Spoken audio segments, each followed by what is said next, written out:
Very good morning dear participants. Indian postal department Bareilly के regional office में आप सभी का मैं रश्मि रंजन उड़ान का फाउंडर सीईओ हार्दिक अभिनंदन करता हूं। आशा करता हूं कि आज का यह वर्कशॉप जो चेंज मैनेजमेंट पे रखा गया है यह आपको बदलाव की तरफ अग्रसित करेगा, आपको प्रभावित करेगा। मैंने सोचा इंडियन पोस्टल डिपार्टमेंट तो करीब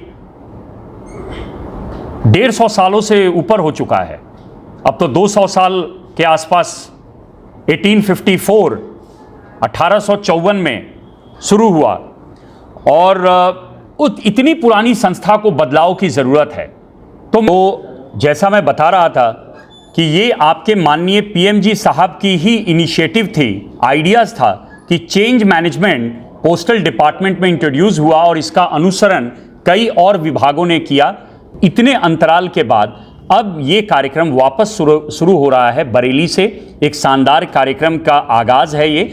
आप सभी के योगदान से ये कार्यक्रम ऑब्वियसली आज और कल सक्सेसफुल होगा और ये काफ़ी वायरल भी होगा वीडियो के रूप में। तो तालियां ज़रूर आप सभी का अभिवादन। आप सभी आए हैं, बहुत दूर से आए हैं और इसको समयबद्ध तरीके से कार्यक्रम को करना है। माननीय पीएमजी साहब जब आएंगे तो हम लोग इसमें एक ब्रेक लेते हुए सर इस कार्यक्रम को छोटा एक ब्रेक लेंगे, सर अपनी बात को रखेंगे। तो हम लोग इस कार्यक्रम को शुरू करते हैं। आज इसमें एक जेंडर सेंसिटाइजेशन ऐड हुआ है सर्कुलर के हिसाब से। वुमेन एम्पावरमेंट को लेकर भी कुछ देर का कुछ बातें कहनी है नियम के अनुसार।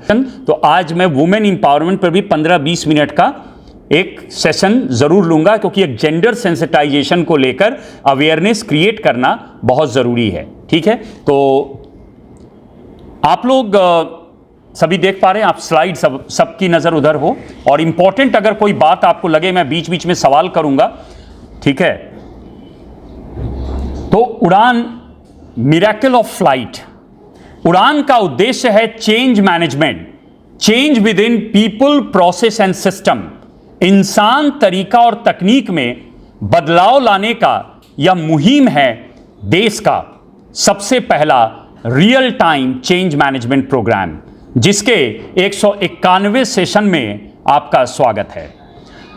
उड़ान में आज जो जिन एजेंडाज पे बात किया जाएगा वो है एस्पिरेशन, यानी एस्पिरेशन क्या है उस पर भी चर्चा होगी। Dream job, reality check, myth, divinity, communication, how to win arguments, circle of confidence and hypnosis, 4 good working habits and how to remove boredom.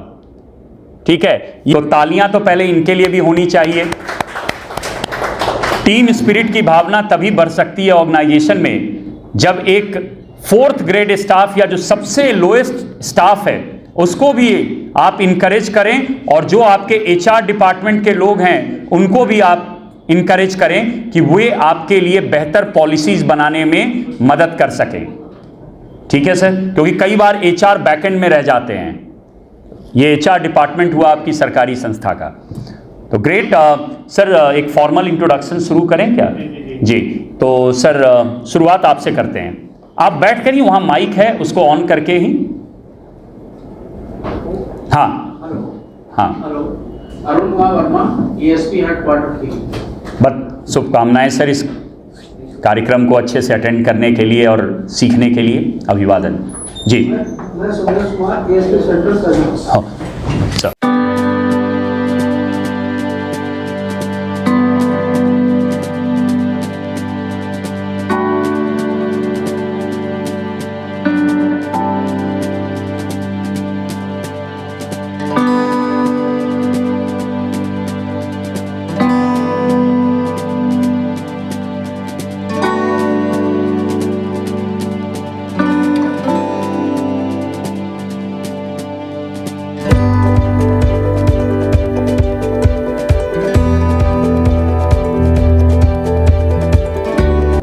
Dark background क्या दिखा रहा है? नहीं, डार्क बैकग्राउंड किस चीज का प्रतीक है?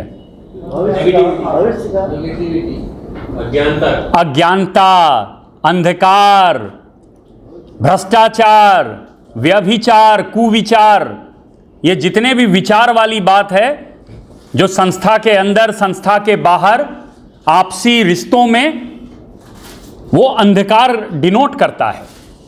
और उस बीच में वो सफेद कबूतर, वो आपका निश्चल मन है जो लगातार उड़ान भर रहा है। किसकी तरफ? आप देख रहे हैं बीच में सभी कुछ बदल रहे हैं, सब अपना रंग बदल रहे हैं, लेकिन बीच में एक सफेद कलर का जो है ना, वो सफेद कबूतर वो मंजिल तक पहुंचना चाह रहा है, लेकिन उस मंजिल के अराउंड बहुत सारे भटकावे हैं। कोई आपको प्रमोशन की लालच दे रहा है, कोई इंक्रीमेंट की लालच दे रहा है, कोई बैकडोर से एंट्री कराने की बात कर रहा है, कोई आपको कुछ गबन करने का सुझाव दे रहा है, कोई आपको कामचोरी के लिए प्रोत्साहित कर रहा है। लेकिन आपका उद्देश्य है कि मुझे 60 साल के उम्र तक निश्चल मन से काम करते हुए सुपर एनुएशन लेना है, बिना कोई दाग लगाए अपने चरित्र पे। एक ऐसी मिसाल छोड़कर जानी है कि मेरे जो जूनियर्स हैं वह उसको फॉलो करें। वो कहें अमुक सिंह साहब, सिन्हा जी, अमुक पांडे जी, अमुक शर्मा साहब, अमुक कुशवाहा साहब बड़े कमाल के आदमी थे, एएसपी थे, एसपी थे, इंस्पेक्टर थे, बड़े कमाल के थे, बड़े ईमानदार आदमी थे, बड़े असूलों के पक्के थे। कितना भी दबाव आया ऊपर से, कहीं से, राजनीतिक दल से, अमुक पार्टी से, फिर भी भटके नहीं। पोस्टल डिपार्टमेंट के हित में हमेशा काम करते रहे और हम सभी के लिए एक मिसाल छोड़ गए हैं फॉलो के लिए। यह होता है लीड बाय एग्जाम्पल। हमारे यहाँ लीडर्स कैसे बनते हैं, मैं इस स्लाइड पर रुक रहा हूं, और इस स्लाइड पर रुककर, क्योंकि इसके बाद बहुत सारी बातों में हम लोग डीप घुसेंगे, थोड़ी देर में चाहता हूं कि आपकी आत्मा जागृत हो।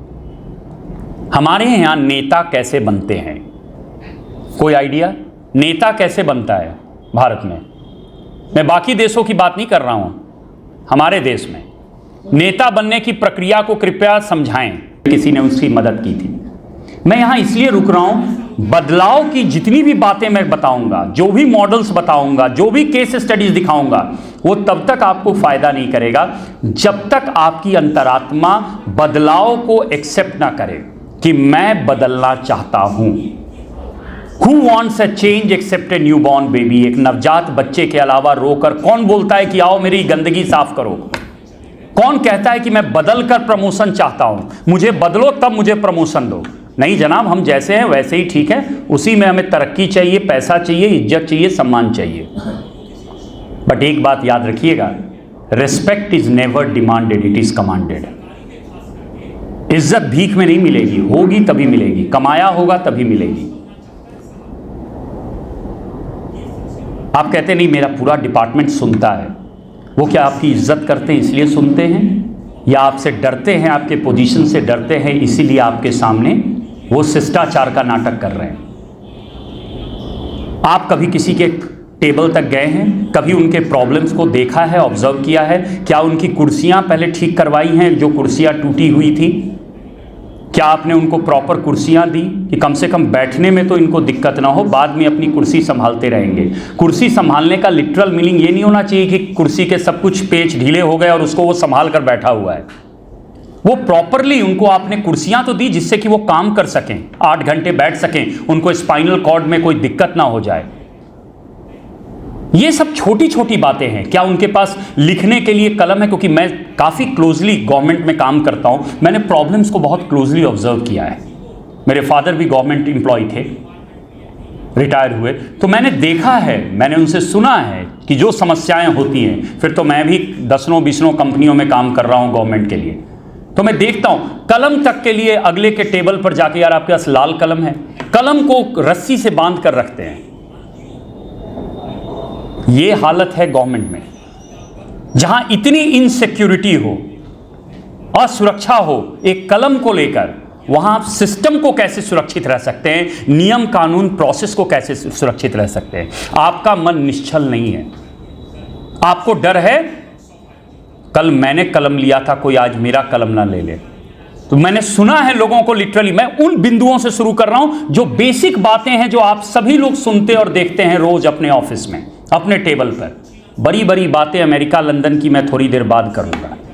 इंडियन पोस्टल डिपार्टमेंट को अमेरिकन पोस्टल डिपार्टमेंट जैसा हो जाना चाहिए। हम तो सबसे पुरानी पोस्टल सर्विस हैं, पर नहीं हो पा रहे हैं। क्यों नहीं हो पा रहे हैं? ये जो असुरक्षा है एक कलम से है, वो कलम से नहीं है, वो हमारे विचार से है। हम असुरक्षित हैं, आपस में अगल बगल बैठकर हम असुरक्षित फील कर रहे हैं। एक होता है ना टीम के साथ, united we stand divided we fall. हम यूनाइटेड है ही नहीं। हम सबसे बड़ी संस्था हैं, 150 साल से ऊपर की संस्था हैं, फिर भी हम सुरक्षित नहीं हैं। हमेशा बातें होती हैं लॉसेस की, डिपार्टमेंट को कट डाउन करने की, या आईटी और कम्युनिकेशन डिपार्टमेंट इसको रन कर रहा है, उसके अंडर आता है ये। क्यों ऐसा? क्यों इसमें नई स्कीमों को चालू करना पड़ता है, पुरानी को बंद करना पड़ता है? जो नए स्कीम्स हैं उनको चलाने में फिर दिक्कतें होती हैं। क्यों होता है ऐसा कि प्राइवेट कंपनियां वही चीज शॉर्ट टर्म में बहुत आगे निकल जाती हैं, वही चीज पोस्टल डिपार्टमेंट को बहुत संघर्ष करना पड़ता है चलाने के लिए। सबसे ज्यादा कर्मचारी और सबसे पुरानी संस्था, फिर भी इतना स्ट्रगल क्यों है? बिंदु आज का ट्रेनिंग का यही है। आपको नहीं लगता इस पर बात होनी चाहिए, चर्चा होनी चाहिए, विश्लेषण होने की जरूरत है? कितनों को लगता है कि रियली ये एक डायलॉग या डिस्कशन के लिए जरूरी है? खुद भी यहाँ कोई ये किसी को रिपोर्ट नहीं जा रहा, ये नॉर्मली आपको बताना, ये एक वर्कशॉप है, फ्री होकर सोचिए। क्या आपको लगता है ये इंपॉर्टेंट मुद्दा है जिस पर होनी चाहिए ट्रेनिंग, वर्कशॉप? तो कितने लोग हाथ उठाते हैं इसके लिए? ठीक है, धन्यवाद। एक वोट होता है तो पता चलता है कि इसमें कैसे, और ये मजा आएगा आपको भी जब वोटिंग्स होते हैं ना, तो आपको मजा आएगा वर्कशॉप में कि अच्छा ये 3 लोग क्यों नहीं बोल रहे हैं, तीनों को मौका मिलेगा, आप लोग बोलिए, तो इससे मजा है। वर्कशॉप का मतलब है कुछ नया सीखना, ठीक है? तो ये कबूतर, सफेद कबूतर आपकी अंतरात्मा है, आपका विचार है, जो वो लक्ष्य सफेद जो है ना, लक्ष्य रिटायरमेंट, बिना कोई दाग के आपको वहां तक पहुंचना है, सही रास्ता फॉलो करते हुए, जबकि अंधकार आपके चारों तरफ है। आप पूरी दुनिया को नहीं बदल सकते अपने आप को बदलने के लिए। आपको अपने आप को बदलना है कि इस अंधकार में भी आप रास्ता भटके नहीं और उस मंजिल को ध्यान में रखते हुए निरंतर आगे बढ़ते जाएं। चेंज मैनेजमेंट का यही उद्देश्य है। और 3 बातें, कई चीजें स्लाइड में नहीं भी हैं, 3 बातें जो बदलाव को आने से रोकती हैं, बदलाव को आने से रोकती हैं। लिख लीजिए कागज में, मैं तब तक बोल रहा हूं। D for Delhi, D into V for victory, D into V into F, F for fox, D into V into F. Greater than का साइन दीजिए, मैथ्स में जो ग्रेटर देन साइन देते हैं ना, आर, तो D into V into F greater than R, R for Rashmi, R, ठीक है? सबने लिख लिया है formula, D into V into F greater than R। अब सोचिए, मैं इसको समझाऊंगा, अपने हिसाब से नोट कीजिएगा जो आपकी समझ है। मैं आपको समझा रहा हूं पहले। यहां D का मतलब है डिसैटिस्फैक्शन, असंतुष्टि, डिसैटिस्फैक्शन यानी असंतुष्टि। एक्सप्लेनेशन बाद में दूंगा, पहले समझा दूं किस वर्ड का क्या मतलब है, क्या नाम है। फिर V का मतलब है विजन, विजन, दूरदर्शिता, foresightness, vision. F first step, पहला कदम, first step. D into V into F, F से हो गया first step, greater than R, R मतलब रेजिस्टेंस, अवरोध, RESISTANCE, रेजिस्टेंस, RESISTANCE, रेजिस्टेंस, अवरोध। आज जिसने भी ये फॉर्मूला समझ लिया ना, जो मैं समझाने जा रहा हूं, वो हर तरह के बदलाव में टिकेगा भी और तरक्की भी करेगा। अब आप समझिए,